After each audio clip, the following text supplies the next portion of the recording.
بسم اللہ الرحمن الرحیم۔ السلام علیکم معزز ناظرین۔ قریش نے جب دیکھا کہ حضرت حمزہ رضی اللہ عنہ بھی اسلام لے آئے اور دن بدن مسلمانوں کی تعداد بڑھتی جاتی ہے، تو ابو جہل، عتبہ، شیبہ، ولید ابن مغیرہ، امیہ ابن خلف، اسود ابن المطلب اور دیگر رؤساء قریش نے مشورہ کر کے آپ علیہ السلام سے گفتگو کرنے کے لیے عتبہ ابن ربیعہ کو منتخب کیا، جو سحر اور کہانت شعرگوئی میں اپنے زمانہ کا یکتا تھا۔ عتبہ آپ علیہ السلام کے پاس آیا اور کہا، اے محمد، آپ علیہ السلام کے حسب و نسب کے لائق و فائق ہونے میں کوئی تردد نہیں، مگر افسوس کہ آپ علیہ السلام نے تمام قوم میں تفریق ڈال دی، ہمارے بتوں کو برا کہتے ہیں، آباء و اجداد کو احمق اور نادان بتلاتے ہیں، اس لیے میں کچھ کہنا چاہتا ہوں۔ آپ علیہ السلام نے فرمایا، اے ابو الولید، کہو، میں سنتا ہوں۔ عتبہ نے کہا، اے میرے بھائی کے بیٹے، تمہارا ان باتوں سے کیا مقصد ہے؟ اگر تم مال اور دولت کے خواہاں ہو تو ہم سب تمہارے لیے اتنا مال جمع کر دے کہ بڑے سے بڑا امیر بھی تمہاری ہمسری نہ کر سکے گا، اور اگر تم شادی کرنا چاہتے ہو تو جس عورت سے اور جتنی عورتوں سے چاہو ہم شادی کر دے، اور اگر عزت اور سرداری مطلوب ہے تو ہم سب آپ علیہ السلام کو اپنا سردار بنا لے، اور اگر حکومت اور ریاست چاہتے ہو تو ہم تم کو اپنا بادشاہ بنا لے، اور اگر تم کو آسیب ہے تو ہم علاج کرائے۔ آپ علیہ السلام نے فرمایا، اے ابو الولید، کیا تم کو جو کہنا تھا اور کہہ چکے؟ عتبہ نے کہا، ہاں۔ آپ علیہ السلام نے فرمایا، اچھا،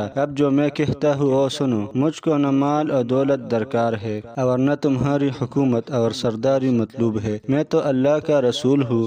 اللہ نے مجھ کو تمہاری طرف پیغمبر بنا کر بھیجا ہے اور مجھ پر ایک کتاب اتاری اور مجھ کو یہ حکم دیا کہ میں تم کو اللہ کے ثواب کی بشارت سناؤں اور اس کے عذاب سے ڈراؤں۔ میں نے تم تک اللہ کا پیغام پہنچا دیا اور بطور نصیحت اور خیرخواہی اس سے تمہیں آگاہ کر دیا۔ اگر تم اس کو قبول کرو تو تمہارے لیے سعادت دارین اور فلاح کونین کا باعث ہے، اور اگر نہ مانو تو میں صبر کروں گا یہاں تک کہ اللہ میرے اور تمہارے درمیان میں فیصلہ فرمائے۔ اور آپ علیہ السلام نے پھر سورہ سجدہ کی آیات تلاوت فرمائے۔ آپ علیہ السلام تلاوت فرماتے رہے اور عتبہ دونوں ہاتھ پیچھے کی جانب زمین پر ٹیکے ہوئے مبہوت سنتا رہا، لیکن آپ علیہ السلام جب اس آخری آیات فَإِنْ أَعْرَضُوا پر پہنچے تو عتبہ نے اپنا ہاتھ آپ علیہ السلام کے منہ پر رکھ دیا اور آپ علیہ السلام کو قسم دے کر کہا، اللہ ہم پر رحم فرمائے۔ عتبہ کو ڈر ہوا کہ کہیں قوم عاد اور قوم سمود کی طرح اسی وقت مجھ پر کوئی عذاب نازل نہ ہو جائے۔ اس کے بعد آپ علیہ السلام نے پھر سجدہ تک آیت تلاوت فرمائے اور سجدہ تلاوت فرمایا۔ جب تلاوت ختم فرما چکے تو عتبہ سے فرمایا، اے ابو الولید، جو کچھ سننا تھا اور تم سن چکے، اب تم کو اختیار ہے۔ عتبہ آپ علیہ السلام سے رخصت ہو کر اپنے رفقا کے پاس آیا، لیکن عتبہ ہی نہ تھا۔ چنانچہ ابو جہل بول اٹھا، کیا عتبہ نظر نہیں آتا؟ عتبہ تو صحابی ہو گیا۔ عتبہ نے کہا، میں نے ان کا کلام سنا، واللہ میں نے کبھی ایسا نہیں سنا، نہ وہ شعر ہے نہ وہ سحر ہے اور نہ کہانت ہے، وہ تو کوئی اور ہی چیز ہے۔